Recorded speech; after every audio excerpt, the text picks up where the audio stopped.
le había dado. Venga.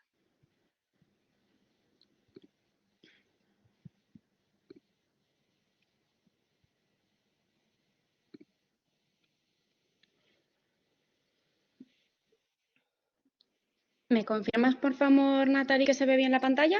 Sí, se ve bien. Se ve bien. ¿No? Sí. Vale, perfecto. Bueno, pues buenas tardes a todos. Soy Isabel de León Reglero, soy residente de tercer año de la unidad docente de aquí de Toledo.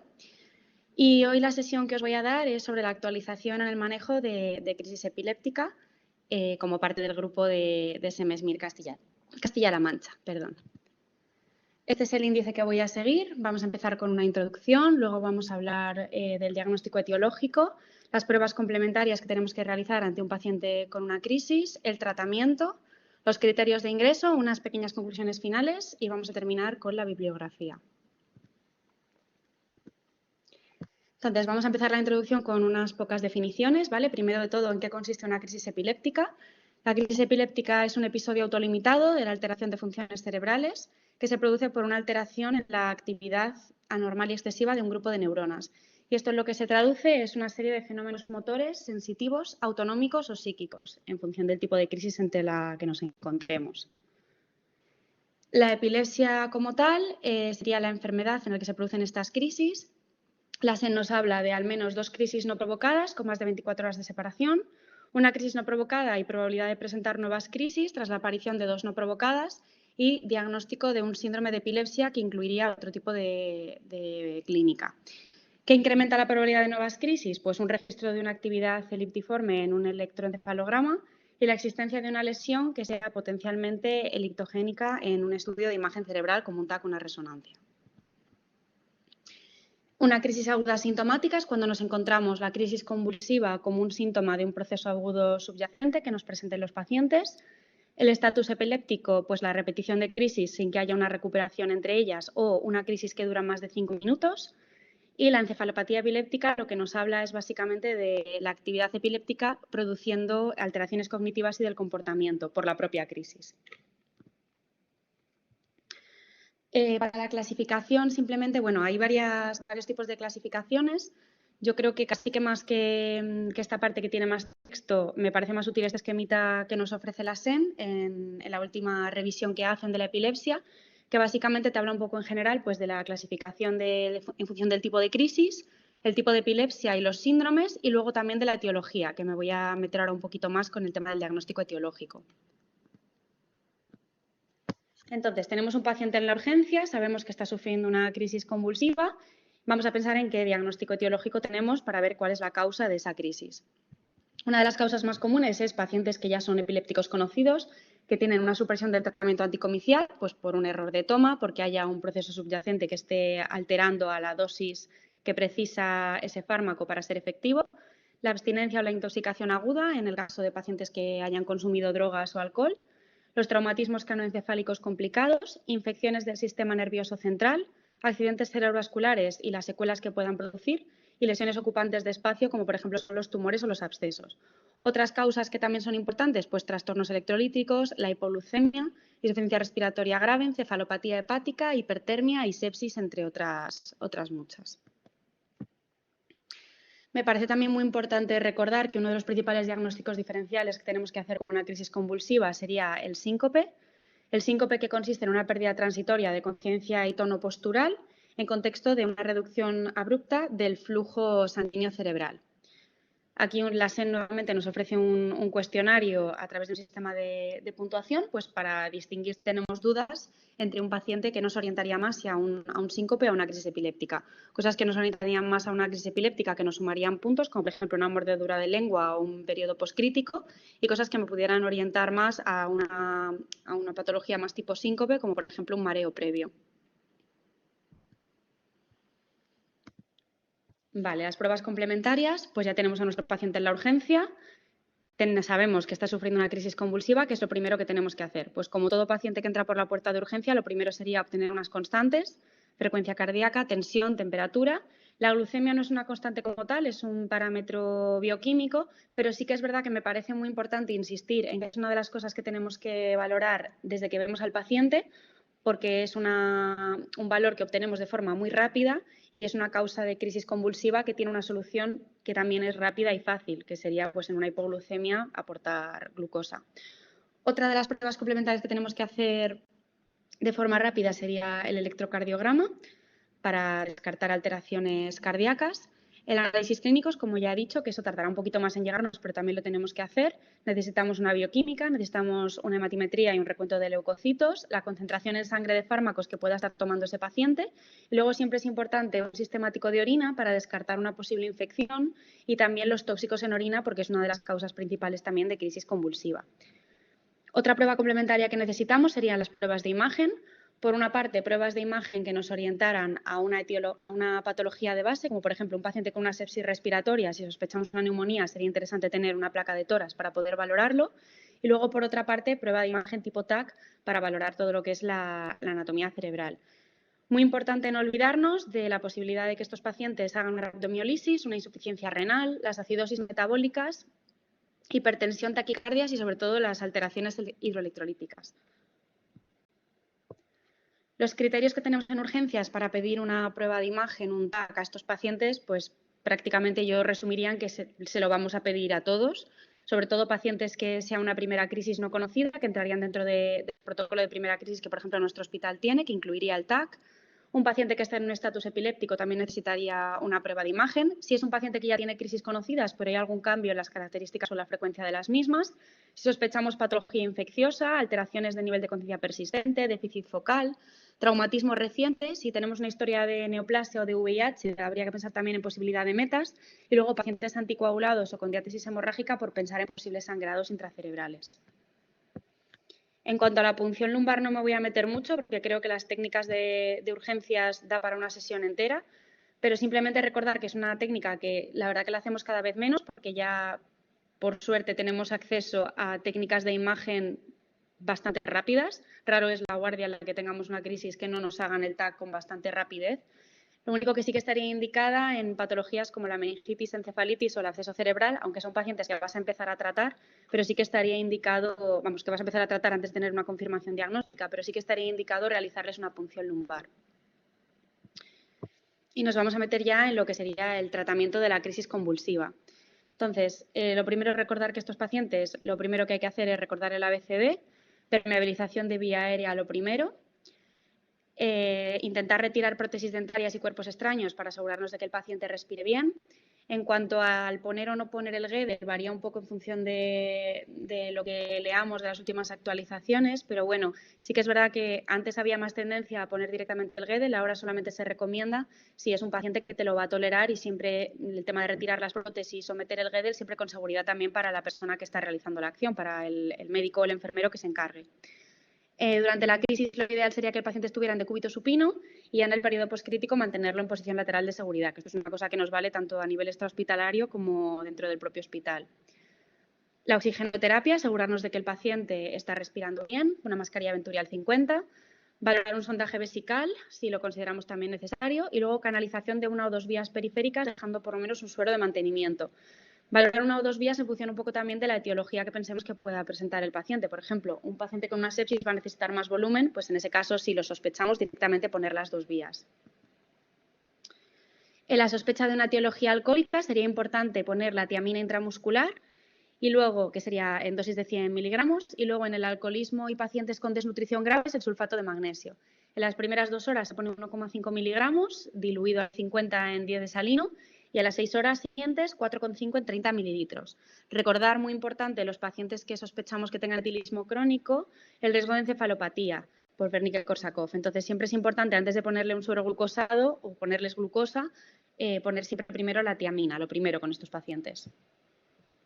Una vez que ya tenemos más o menos las medidas generales, tenemos a nuestro paciente, vamos a meternos en los fármacos. Vamos a hablar de fármacos de primera línea y de segunda línea. De primera línea, que son siempre las benzodiazepinas. Lo ideal sería que estos pacientes no se demorara el ponerle la benzodiazepina más de 2 minutos, una vez que hemos identificado la crisis. Y el fármaco de primera elección que se suele utilizar es el midazolam. La SEN nos dice que se puede utilizar bucal, intranasal o intramuscular. Yo creo que en una crisis activa quizás el bucal no sería el que yo utilizaría más de primeras por razones obvias, pero bueno, tenemos la opción intramuscular o intranasal. Normalmente se ponen 5 miligramos, se da un margen de 10 minutos y se repite la dosis si no se consigue respuesta. En cuanto al diazepam, normalmente es más de uso pediátrico, se suele utilizar a nivel rectal y suelen ser microenemas de 5 o 10 miligramos. Esto lo vamos a hacer en caso de que sea un paciente en el que no tengamos una vía periférica en ese momento. Por ejemplo, nada más llegar al hospital o con los que hacemos guardias en nuestra hospitalaria. Una vez que ya tenemos una vía periférica, o si el paciente tiene una crisis mientras ya la tiene puesta, pues entonces ya podemos meternos con las benzodiazepinas a nivel intravenoso. Igual, el midazolam intravenoso, 5 miligramos a peso estándar, el diazepam IV y el clonazepam o ribotril. Recordar el riesgo de depresión respiratoria que siempre nos encontramos con las benzodiazepinas, por eso vigilar siempre que el paciente esté ventilando y esté respirando bien, y recordar también que el diazepam se almacena en tejido graso. Estos son unos cuadritos que tiene la última guía de epilepsia de la SEN, que, bueno, he puesto varios de todas las medicaciones que podemos encontrarnos para tratar una crisis epiléptica y básicamente es un poco un resumen de lo que os he contado, en función de si tenemos una vía o no, la dosis inicial, la velocidad de administración y luego, pues, algún comentario, pues, por ejemplo, dosis máxima o cuánto habría que poner pacientes obesos o en menor peso. Una vez que ya hemos puesto la benzodiazepina, el siguiente fármaco que tenemos de segunda línea serían los FAES, que son los fármacos antiepilépticos. Yo os voy a contar 4, ¿vale? Empezamos por el levetiracetam, que sería la Keppra. La Keppra, la particularidad que tiene es el tema del ajuste de la dosis en pacientes que tengan una insuficiencia renal. Y luego recordar que la dilución son 1 o 3 viales, que son de 500 miligramos cada uno, en 100 mililitros de salino, infundidos en 10-15 minutos. La fenitoína sería otro fármaco que podíamos usar, suelen ser ampollas de 250. A peso estándar normalmente se pondrían 5 ampollas en 150 con una dosis adicional y luego un mantenimiento de 2 ampollas en 500 de salino. Una cosa a recordar en estos fármacos, que sí que es verdad que lo sabe más la enfermería que nosotros porque no estamos tan acostumbrados a cargar medicación, pero que es un fármaco que no se debe diluir nunca en glucosado porque precipita. La ventaja que tiene la fenitoína respecto al levetiracetam es que no necesita ajuste ni insuficiencia renal, pero sí es un fármaco que necesita monitorización estrecha porque puede asociarse a arritmias, sobre todo en pacientes que ya presentan una arritmia previa, una bradicardia o un bloqueo. Y también se puede asociar a un aumento de riesgo de hipotensión. Luego tenemos también el ácido valproico valproato, que es el de Paquine. Normalmente son viales de 400 miligramos en ampollas de 4 mililitros. Y la infusión pues a miligramo kilo hora a ritmo de 7 gotas por minuto. Una ampolla de 100 mililitros en un suero a 0,9. Normalmente es el que sale en las guías como de elección en crisis que no responde a benzodiazepinas y no requiere monitorización. En cuanto a la lacosamida, pues también para crisis parciales con o sin degeneración, 50 o 200 miligramos cada 12 horas en 15-60 minutos con ampollas de 20 mililitros que tienen 200 miligramos y recordar que tiene un alto contenido en sodio, con lo cual pueden prolongar el intervalo PR. En cuanto a qué fármaco usar uno con respecto a otro, bueno, las guías terapéuticas te hablan de qué fármaco puede ser mejor que otro, pero también te incluyen como un criterio para elegir el fármaco la experiencia que tú tengas. Por ejemplo, si tú en tu servicio estás más acostumbrado a utilizar el valproato, es el que te sabes las dosis y el que tu enfermería también te sabe cargar, pues es más lógico que utilices ese a cualquiera de los otros. Pero bueno, más o menos todos tienen una utilidad bastante similar. De nuevo aquí el cuadro de la SEN, que te vienen las vías de administración, la dosis de carga y las de mantenimiento, por tenerlo un poco más a mano para las guardias sobre todo. Y luego, ¿qué hacemos en pacientes en los que, a pesar de que le hemos puesto la benzodiazepina, a pesar de que hemos repetido dosis, le hemos puesto FAE, le hemos puesto un segundo FAE, no te está respondiendo, pues está haciendo un estatus y son fármacos que tienen que ingresar en una unidad de críticos?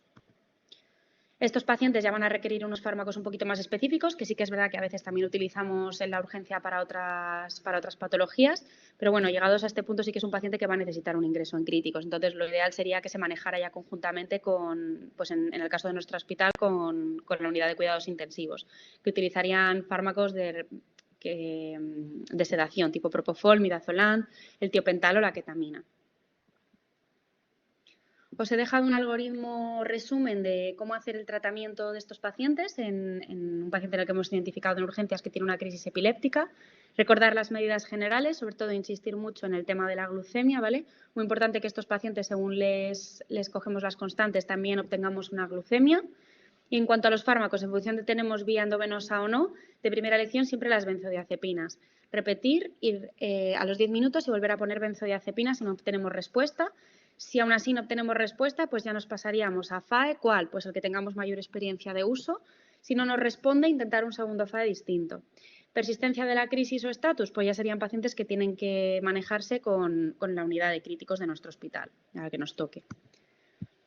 Situaciones especiales, pues pacientes alcohólicos, acordarnos de poner la tiamina intramuscular y el sulfato de magnesio, y pacientes pediátricos, normalmente pues diazepam rectal en microedemas.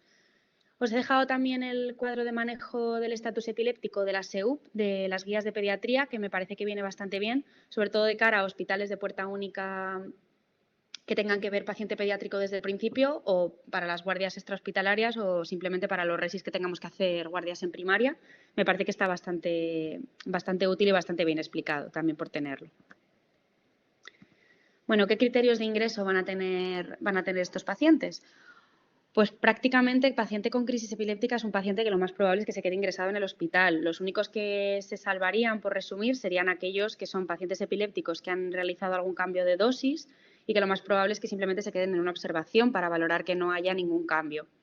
Criterios de ingreso como tal, pues un estatus epiléptico, como ya hemos dicho, tiene que ingresar en una unidad de cuidados intensivos, crisis reiteradas, crisis focales que no tengan una causa determinada, una focalidad después de una crisis o crisis secundaria, infecciones, alteraciones electrolíticas o lesiones ocupantes de espacio, así como una crisis secundaria, cualquier proceso agudo que vaya a necesitar tratamiento más allá de la crisis, por ejemplo, un paciente séptico. Y luego, ya para terminar, unas conclusiones finales, así ideas generales con las que me gustaría que os quedarais. Primero de todo, la importancia de identificar un paciente con una crisis epiléptica. Muchas veces las crisis no son tan sencillas de identificar, sobre todo en crisis de presentación un poquito más atípica, o por ejemplo una crisis de ausencia, entonces saber identificarlas correctamente. Recordar la toma de constantes, soy muy pesada, lo vuelvo a decir, la glucemia capilar, ¿vale? La glucemia capilar es súper importante porque además si la identificamos podemos tratarlo de forma rápida y remitir la crisis. Revisión y despeje de vía aérea, recordar el ABCD ante todo paciente que veamos en urgencias.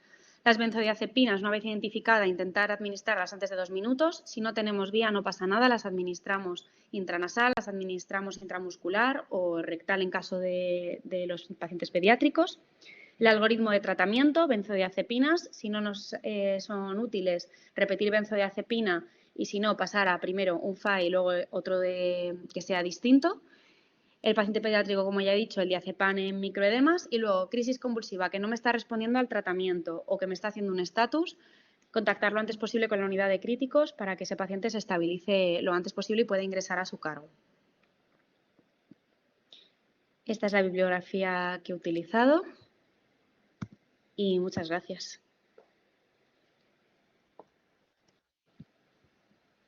Gracias Isabel por la presentación. No sé si alguno de los oyentes tiene alguna pregunta para Isabel.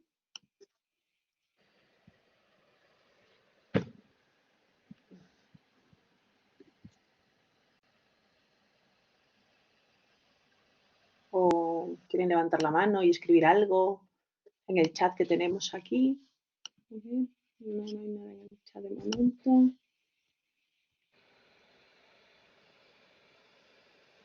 Bueno, por si alguien se anima mientras, pues voy a hablar yo, pero no porque vaya yo a hablar de esto, sino porque es parte de la... A ver, sí es verdad que, como bien ha dicho Isabel, la patología, las crisis epilépticas o los síncopes es probablemente un reto en un servicio de urgencias, porque los pacientes vienen de su casa con la historia que quieran contar y lo difícil es saber si es que ha sido un síncope cardiogénico, ha sido un síncope simulador epiléptico con movimientos tónico-clónicos o ha sido una crisis epiléptica.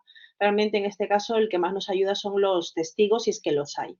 Cuando no hay testigos, pues se amplía el abanico de una manera importante, sobre todo para el diagnóstico de estos pacientes. Y ante la más mínima duda, pues se hace todo como si fuera una crisis epiléptica. La interconsulta del neurólogo, que afortunadamente tenemos siempre en el hospital, en nuestro hospital. Una vez hecho, yo creo que ese diagnóstico diferencial, los pasos que ha dado y que ha dicho Isabel son los que hay que dar siempre y realmente son rápidos y fluidos porque son todos a la vez. No son primero una cosa, luego otra, no, vamos evolucionando rápidamente. Y bueno, ya saben que en la urgencia hacemos todo a la vez, porque a veces hay que correr. No sé si alguien se anima ahora a hablar o a hacer alguna pregunta.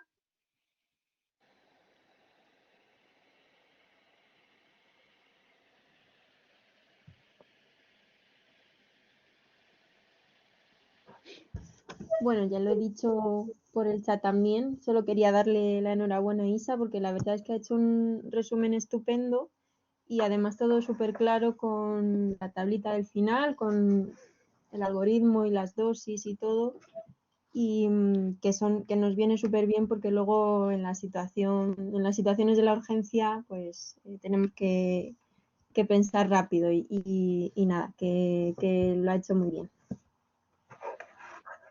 Y muchas gracias. Sí, la verdad que la idea de estas sesiones que sean cortas, concisas y quedarnos con lo más importante de la patología, porque como tenemos que saber tantas cosas un poquito y saber identificar tantas cosas, yo creo que sea así de concisa nos viene bien. No solo porque sea el último jueves del verano, sino porque nos viene bien, porque es parte de nuestra forma de trabajar, ¿no? De los médicos de urgencias, que tenía que ser todo poquito, concentrado. Bueno, a mí también me ha gustado mucho la presentación. Muchas gracias, Ali. Muchas gracias también a ti, Natalie. A ver, yo voy bastante rápido al final cuando me pongo a dar la sesión siempre. No sé si esta vez he ido demasiado, pero sí que es verdad que al final es lo que hablábamos, ¿no? En la urgencia a veces hacemos las cosas muy rápido, las hacemos todas a la vez. Y sí que es verdad que nosotros, por ejemplo, que en el hospital muchas veces nos pasamos unos meses rotando en otros servicios y luego nos toca volver a la urgencia y a veces no has visto una crisis epiléptica en un año, no te acuerdas del manejo, pues un poco tener las ideas generales claras y luego pues tener un par de chuletillas en el móvil o en el cuaderno de los tratamientos, yo creo que al final es lo más útil a la hora de dar estas sesiones. Vamos, yo cuando he asistido a estas sesiones dadas por otros grupos de trabajo, al final es con lo que me quedo, con los cuadros, los esquemas, que es lo que me acaba resultando más útil para el trabajo del día a día en la urgencia y para las guardias, sobre todo.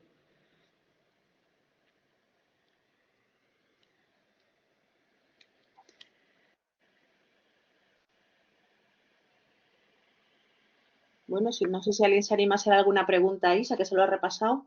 Se lo he repasado bien. Está en el momento de preguntarle y exprimirla. Tampoco hace falta. Si hace falta, sí. No, bueno, sobre todo lo que hablábamos, que es un tema que al final son pacientes que te pegan el susto de repente. Sí, el otro día, bueno, por contar algo, bueno, pues es que al final esto es algo bastante frecuente. Por poner un ejemplo de los grandes simuladores o crisis epilépticas que nos vienen por un lado y luego nos dan el bofetón por otro. Era un señor que el motivo de consulta era hematemesis. 50 años, y cuando voy a hablar con él me cuenta la hija que había presenciado que cuando vamos, que vio a su padre que estaba un poco raro, que se fue a dormir a la siesta y que luego dijo, bueno, voy a ver otra vez a mi padre, y a los 5 minutos lo encontró semi inconsciente con un vómito con restos de sangre y ya está. Ese era el motivo de consulta, vómito con restos de sangre. Entonces ya pues preguntándole al paciente y tal, este señor era un bebedor de 7 litros de cerveza al día, tenía 50 años desde los 36 años.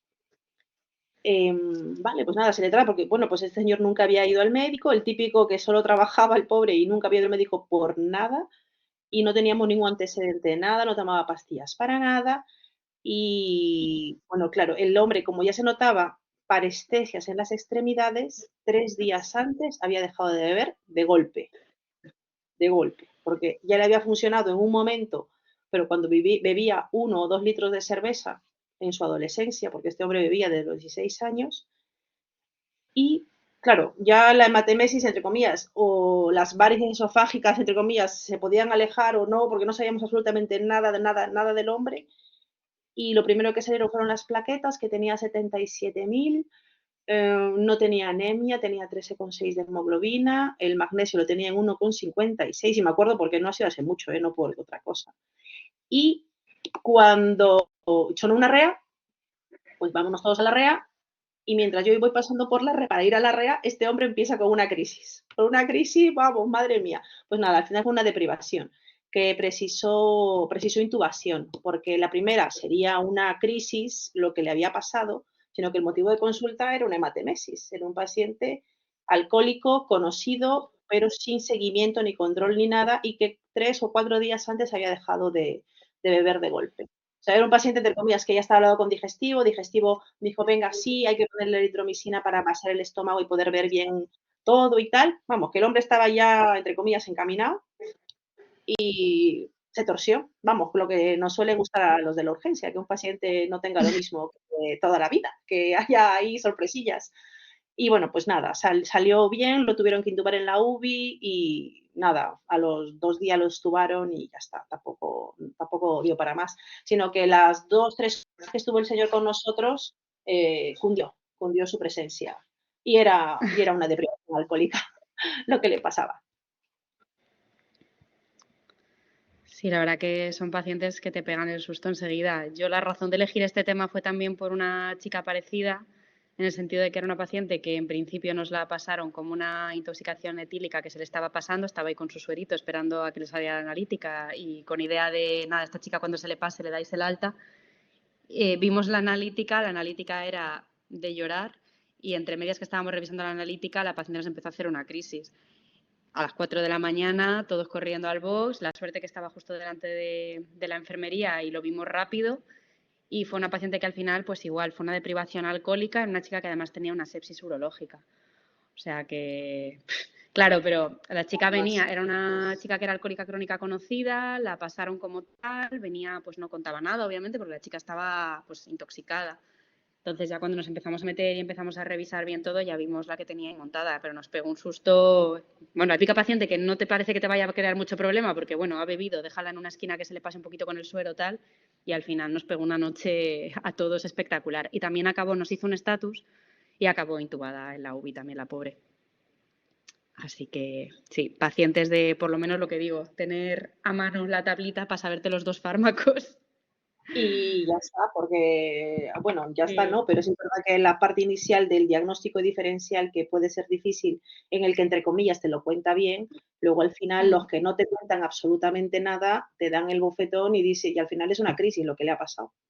Así que Claro. genial, genial la revisión y sobre todo porque es un tema estimulante porque siempre nos sorprende. Lo de Sí. la epilepsia siempre nos sorprende, siempre terminamos sorprendidos. Ah, no sabía que iba a ser esto y al final, pues nada, Sale por al ahí. final.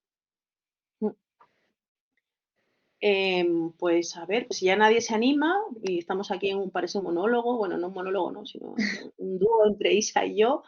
Una Yo conversación entre yo. una conversación así de pasillo, pero con oyentes que estarán riendo, porque bueno, dirán, esta está loca. Que sí, un poquito estoy. Pero sí es verdad que estoy muy estimulada con este grupo de Semesmir Castilla-La Mancha. Poco a poco vamos a seguir avanzando y verán que cada vez se unirá más gente. Así que genial, Isa. Gracias a todos los oyentes por haber oído la presentación. Y nada, pues nos seguimos viendo los jueves. El Muchas último jueves de gracias. Muchas gracias a todos por uniros. En principio, bueno, igual que el resto de sesiones, estas presentaciones las subimos a YouTube por si luego en algún momento alguien quiere revisarse alguna cosa o coger alguna fotillo de la presentación. Y yo creo que subiremos también alguna foto y algún algoritmo a la cuenta de Instagram por tenerla así también un poco a mano para guardar en el móvil. Así que nada, nos vemos, espero, el próximo último jueves de septiembre. eso, nos vemos. Hasta Gracias. luego. Hasta Hasta luego. luego, gracias a todos.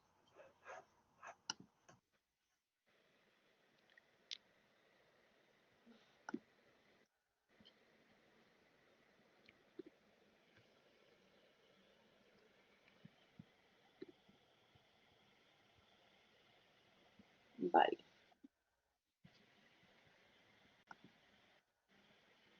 Ya está, dejo de grabar, Isa. Vale, perfecto. Vale, genial, genial, ha estado genial. Voy a dejar de grabar para que